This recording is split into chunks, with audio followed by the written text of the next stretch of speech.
എല്ലാവർക്കും നമസ്കാരം. ഞാനിന്നിവിടെ സംസാരിക്കാൻ പോകുന്നത് തൊഴിലില്ലായ്മ ഒരു സാമൂഹ്യ പ്രശ്നം എന്നതിനെക്കുറിച്ചാണ്. ഇപ്പോഴത്തെ കാലത്ത് സംസാരിക്കേണ്ട ഒരു അത്യാവശ്യമായ ഒരു വിഷയം തന്നെയാണിത്.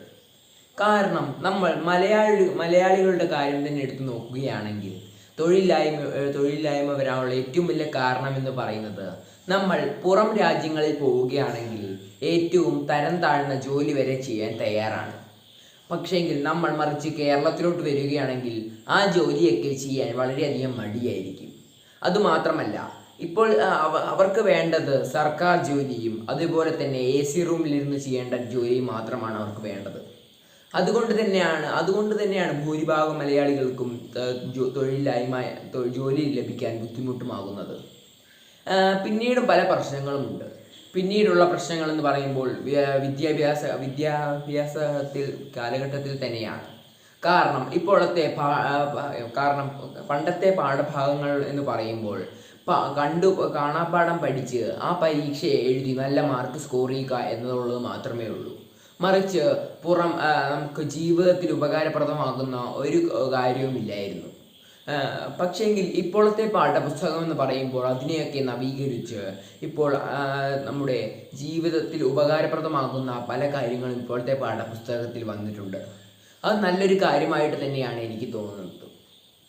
പിന്നീട് തൊഴിലില്ലായ്മ വരാൻ ഉള്ള കാരണം എന്ന് പറയുന്നത് ജനസംഖ്യാ വർധനവ് തന്നെയാണ്. ജനസംഖ്യാ വർധനവ് വന്നതോടുകൂടി തന്നെ ഇന്ത്യയിൽ എല്ലാവർക്കും തൊഴിൽ കൊടുക്കാൻ ബുദ്ധിമുട്ടായി.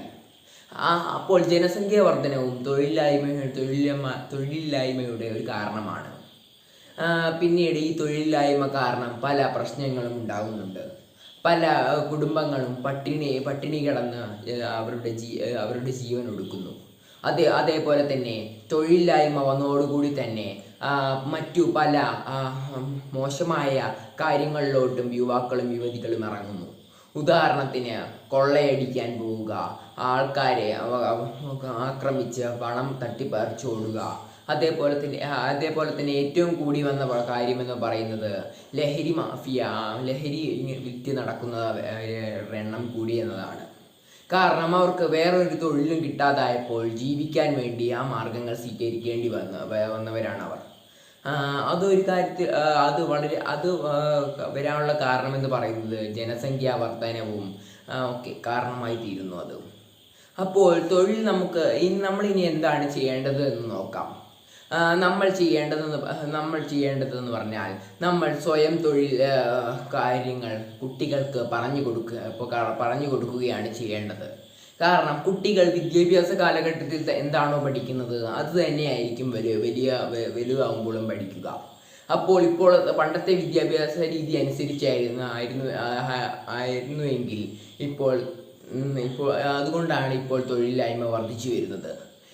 പക്ഷേങ്കിൽ ഇപ്പോഴത്തെ വിദ്യാഭ്യാസ കാലഘട്ടത്തിലെ കുട്ടികളോട് തൊഴിലില്ലായ്മയുടെ കാരണങ്ങളും അതെന്തുകൊണ്ടാണ് വരുന്നതെന്നും അതെങ്ങനെ പരിഹരിക്കാമെന്നും ഒക്കെ പഠിപ്പിച്ചു കൊടുക്കുകയാണെങ്കിൽ അവരതൊക്കെ ഉൾക്കൊണ്ട് അതിനുവേണ്ടി പ്രവർത്തിക്കുക തന്നെ ചെയ്യും. അങ്ങനെ നമ്മുടെ ഇന്ത്യയുടെ തൊഴിലില്ലായ്മ ഇല്ലാതാവുകയും എല്ലാവർക്കും തൊഴിൽ ലഭിക്കുകയും ചെയ്യും. അപ്പോൾ ഇതിൽ സർക്കാരും പല കാര്യങ്ങളും ചെയ്യാനുണ്ട്. സ്വയം തൊഴിലിനെ പ്രോത്സാഹിപ്പിക്കേണ്ടതും അത്യാവശ്യം തന്നെയാണ്. അതേപോലെ തന്നെ ഇപ്പോൾ നമുക്കറിയാം, കൃഷിക്കാർക്ക് ഇപ്പോൾ ഒരു പരിഗണനയും കൊടുക്കുന്നില്ല. അതുകൊണ്ട് തന്നെ ഇപ്പോൾ കൃഷിയിലോട്ട് ഇറങ്ങുന്നവരുടെ എണ്ണം വളരെയധികം കുറവാണ്. അപ്പോൾ കൃഷിക്ക് കൂടുതൽ മുൻഗണന കൊടുക്കുകയാണെങ്കിൽ കൃഷി രംഗത്തോട്ട് കൂടുതൽ ആൾക്കാർ ഇറങ്ങുകയും അങ്ങനെ അവർക്ക് ഒരു തൊഴിൽ ലഭിക്കുകയും ചെയ്യുന്നു. ഈ തൊഴിലില്ലായ്മ കാരണം നമ്മുടെ ഇന്ത്യക്ക് തന്നെയാണ് പ്രശ്നമുണ്ടാകുന്നത്. കാരണം നമുക്ക് തൊഴിൽ ലഭിച്ചാൽ നമ്മുടെ ഇന്ത്യയാണ് വളരുന്നത്. അപ്പോൾ ആ കാര്യം ആലോചിച്ച് വേണം നമ്മൾ മുമ്പോട്ട് പോകാൻ. അപ്പോൾ ഇത്രയും പറഞ്ഞുകൊണ്ട് ഞാൻ എൻ്റെ പ്രസംഗം നിർത്തുന്നു. നന്ദി.